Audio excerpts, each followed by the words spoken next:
An old man lived with his 4 sons in a village. The old man was worried. His sons were always quarreling with each other. He had tried telling them many times to avoid fighting, but his sons would not listen to him. One day he called his 4 sons. He gave them a small bundle of sticks and asked them to break the bundle into 2. The bundle was made of 4 sticks. "It's child's play," said the eldest son. He took the bundle and tried to break it. He was surprised that the sticks in the bundle remained intact.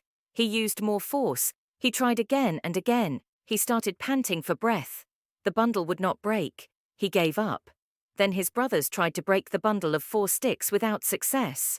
Their father smiled and asked them to untie the bundle. He asked each brother to take 1 stick and try to break it. Each of the sons took a stick in hand. In no time the sticks were bent and broken. A single stick is easily broken. If 4 sticks come together, it is impossible to break them, said the old man, giving his sons a meaningful look. This time the lesson went home. The brothers stopped fighting each other. They would work together as a team and succeed in doing whatever work was given to them. The 4 boys had discovered that unity is strength. Moral of the story: when you work together, you are stronger. If you liked this story, subscribe to our channel and don't forget to like and share the video. Your feedback will motivate us even more.